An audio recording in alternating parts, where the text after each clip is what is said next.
one algorithm can win. You can't have competing algorithms. We're trying to have competing algorithms with China, and they're winning. 2 years ago, I designed a war game simulation for a group of retired military officials, and we had some prominent we had governors, senators, national security staff role-playing the White House Situation Room. And one of the things that was interesting was my job. I designed this game. It was meant to be, what if a second January 6th happened, but this time the insurrection comes from within the military. You have defections from the military, National Guard bases, isolated bases, right? Could the Pentagon be prepared for something like that? What would that look like? And the White House was staffed with this incredible social media team that was meant to sort of signal to the American people and to the president and to everyone else what's happening. And I had 4 people playing the Red Cell. The Red Cell consisted of basically trolls, provocateurs, who aren't necessarily committed to overthrowing, but just wanted to, to borrow. Interesting. They just wanted sort of action. It's like borrowing what watching a soap opera. Heath Ledger said as the Joker. Some people just want to watch the world burn, right? He didn't say that, but it was from Batman, right? Yeah.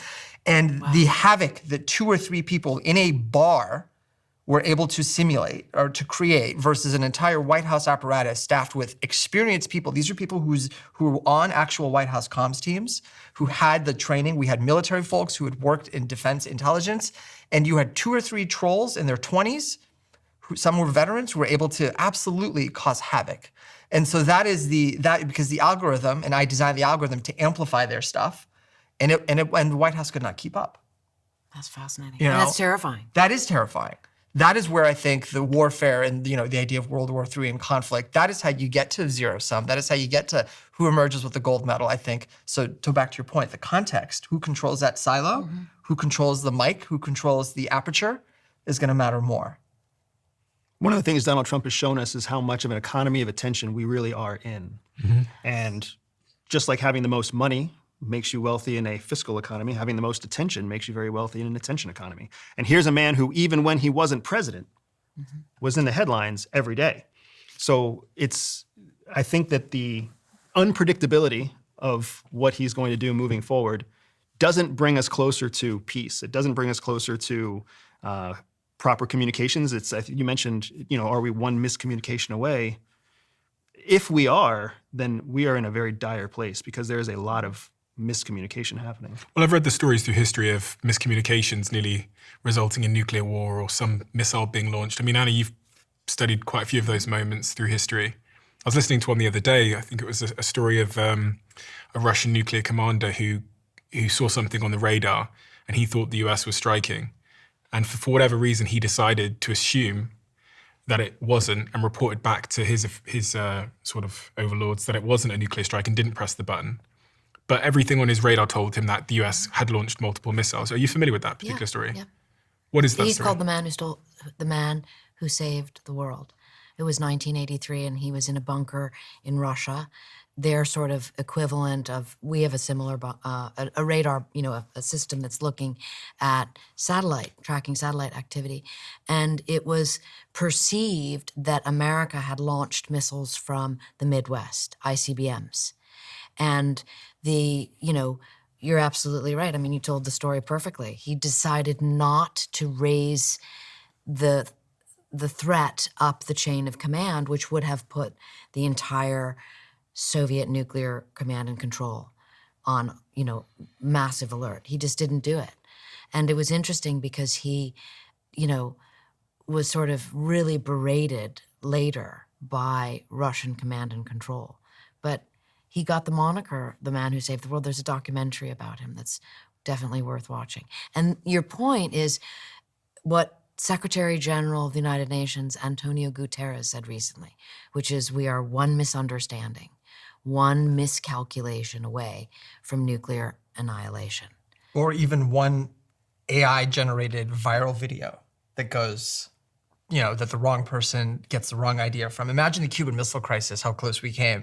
And imagine if you had generative AI content that made it look like the Soviets had deployed or fired a missile or anything to that effect. We saw during this Iran-Israel conflict, I mean, how many videos on X I saw that showed devastation in Tel Aviv or devastation in downtown Tehran. I mean, they were obviously fabricated and AI generated, but the extent to which these things were recirculated and spread, and that I saw sources who I would normally trust sort of amplified these, not knowing until someone else pointed out, wait a minute, that's, from a video game or that's generative AI.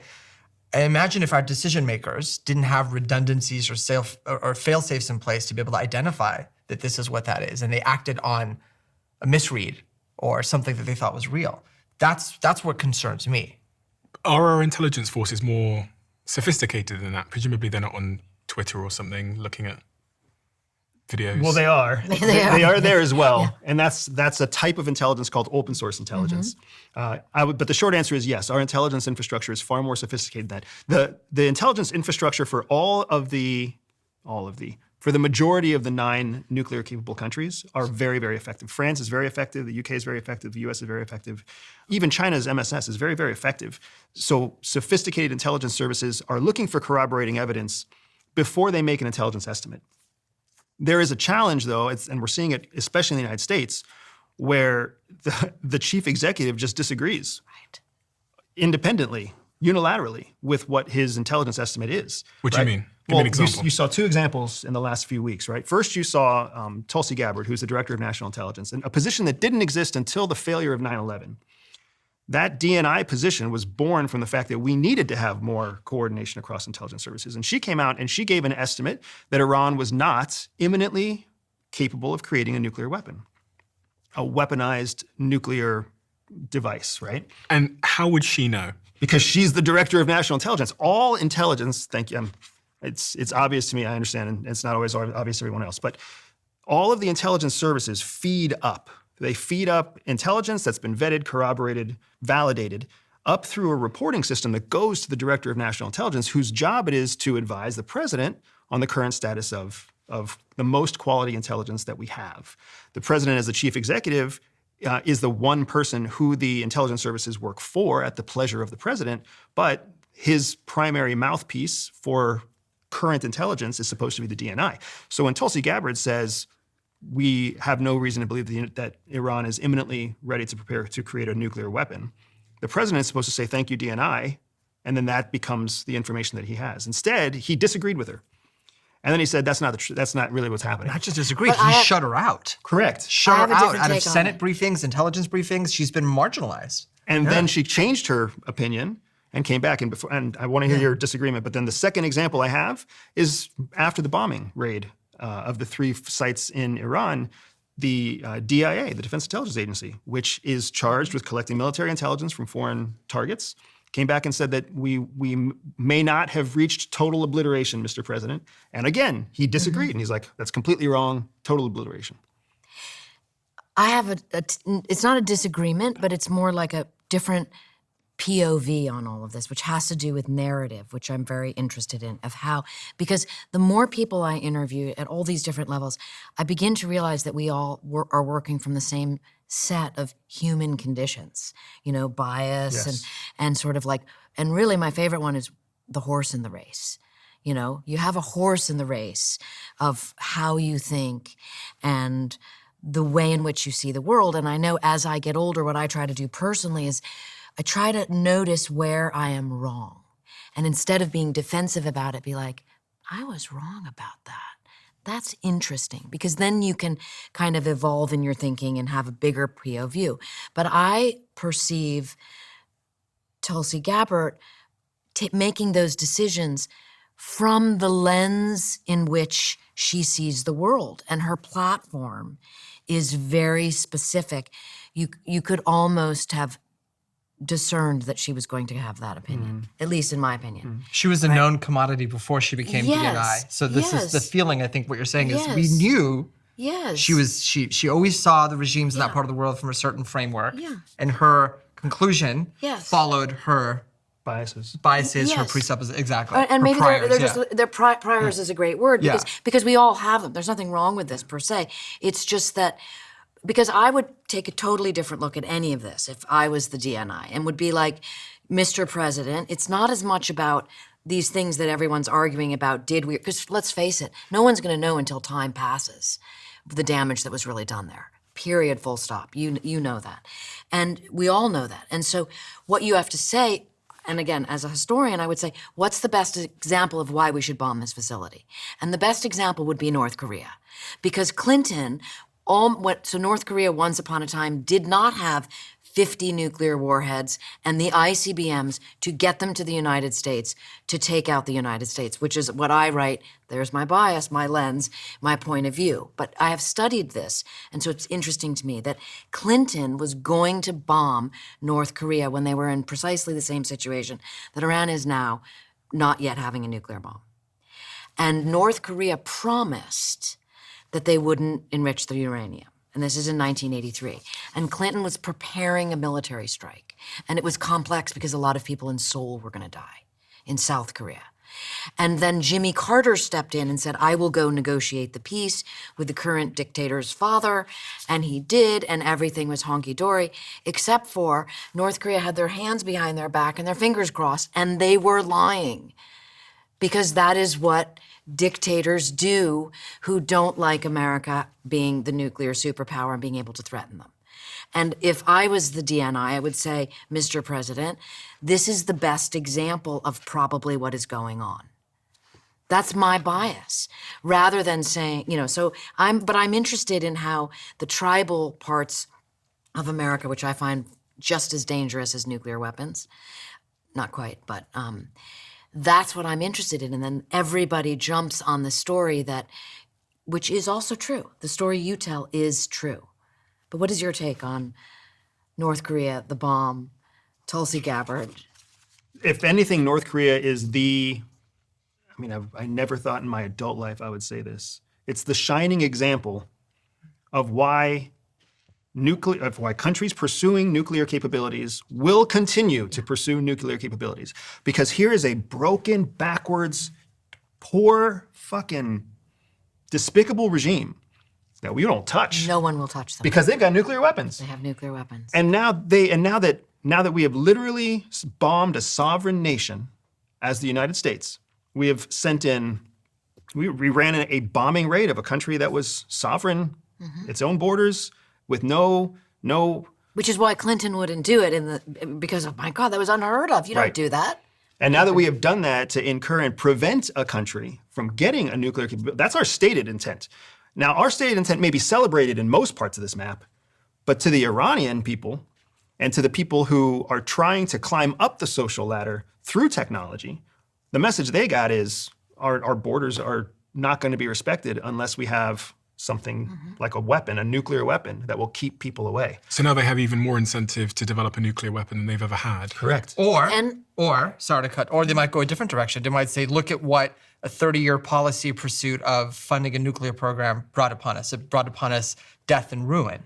North Korea is a shining example of a failed state. The only reason that it hasn't basically toppled is because of the oppressive nature of the regime against its own people and against the outside world. Who wants to be near North Korea? Iran does not want to be North Korea. It is a pariah state of all pariah states, isolated beyond belief, and a miserable place by all senses to want to live and exist unless you're part of the ruling hierarchy. So I would argue the Iranian people will look at this. The people, mind you, People are very different than people are different from the regime. The regime is about just wants to self-survival. survive. So they're going to emulate North Korea. Except that 100%. Except that all they're going to do is sow the seeds to their own downfall internally. Because yes, nuclear weapons will shield you from the outside world. They will not protect you from within.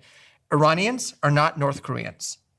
That is where, they have demonstrated a willingness to die for rebellion. I'm not saying this generation's ready to do that, but, the only reason I'm in this country sitting here is because there was thousands of people that were willing to do that. They will do that again, presumably. So great, build your walls, isolate yourself from the world, protect yourself from the US, but you're not going to protect yourself from civil conflict and civil strife and tribalism. That will persist and it will amplify. Because, oppression, I think this is one of the great lines from the Andor show first season, right? Oppression requires constant effort. And that constant effort is bound to break at some point. It is a lot of work to keep your domestic population repressed. That is not sustainable in the long run. History has shown that. You can keep others out, but you can't. Except for North Korea.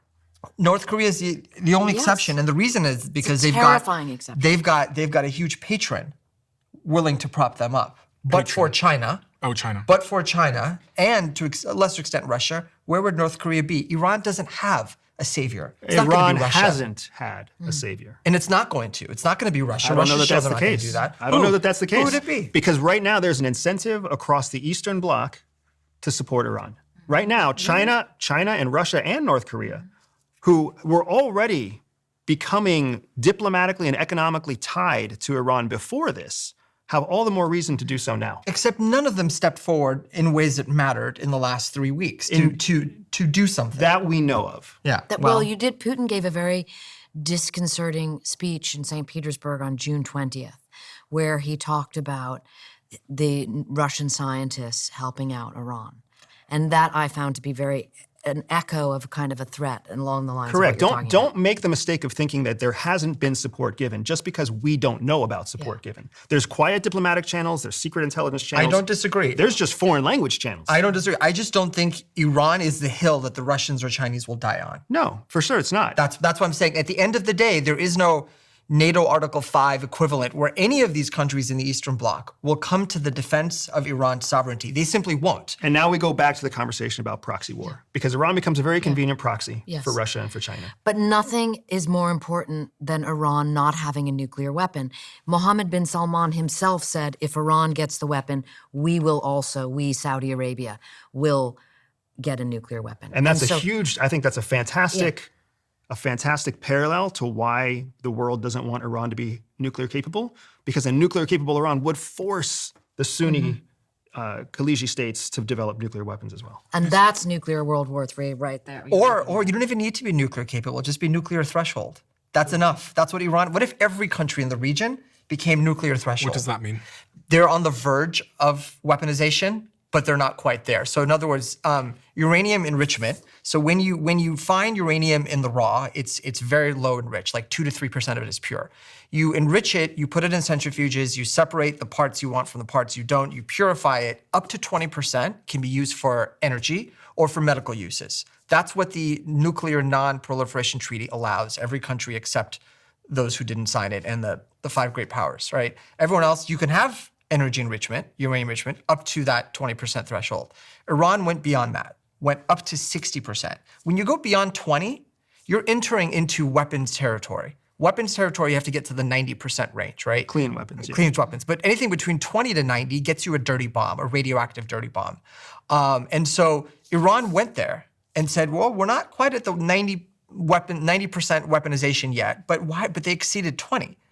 Every other country could arguably do the same thing. They could say, we're not going to build a bomb, but we're going to come very close, where if we feel that we need to do it in a matter of weeks, days, months, we could quickly do it if we think there's a threat.